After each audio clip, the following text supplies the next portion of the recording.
Genèse, chapitre 50. La mort de Jacob.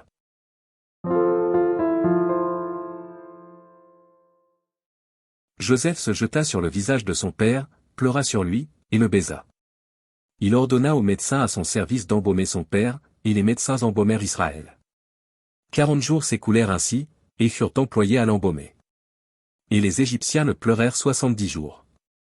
Quand les jours du deuil furent passés, Joseph s'adressa aux gens de la maison de Pharaon, et leur dit, « Si j'ai trouvé grâce à vos yeux, rapportez, je vous prie, à Pharaon ce que je vous dis.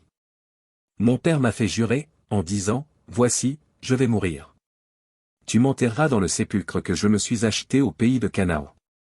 Je voudrais donc y monter, pour enterrer mon père, et je reviendrai. » Pharaon répondit, « Monte, et enterre ton père, comme il te l'a fait jurer. » Joseph monta, pour enterrer son père. Avec lui montèrent tous les serviteurs de Pharaon, anciens de sa maison, tous les anciens du pays d'Égypte. Toute la maison de Joseph, ses frères, et la maison de son père, on ne laissa dans le pays de Goshen que les enfants, les brebis et les bœufs. Il y avait encore avec Joseph des chars et des cavaliers, en sorte que le cortège était très nombreux. Arrivés à l'ère d'Atad, qui est au-delà du Jourdain, ils firent entendre de grandes et profondes lamentations, et Joseph fit en l'honneur de son père un deuil de 7 jours.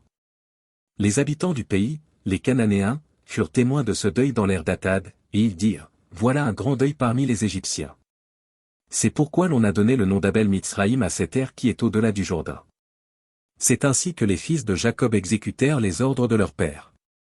Ils le transportèrent au pays de Canaan, et l'enterrèrent dans la caverne du champ de Macpéla, qu'Abraham avait acheté d'Éphron, le Héthien, comme propriété sépulcrale, et qui est vis-à-vis de Mamré.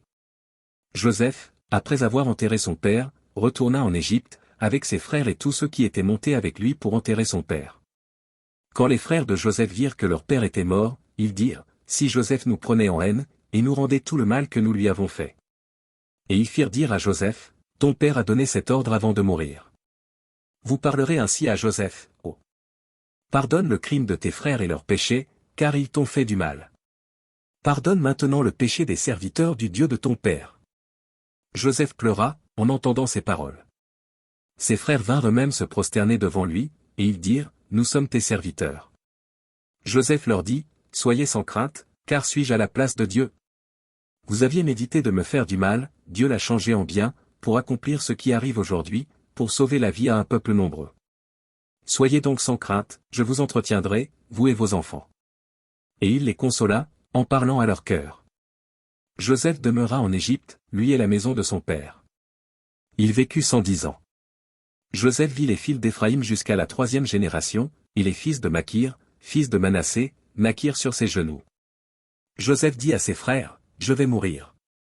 Mais Dieu vous visitera, et il vous fera remonter de ce pays-ci dans le pays qu'il a juré de donner à Abraham, à Isaac et à Jacob. » Joseph fit jurer les fils d'Israël, en disant, « Dieu vous visitera, et vous ferez remonter mes os loin d'ici. » Joseph mourut, âgé de 110 ans.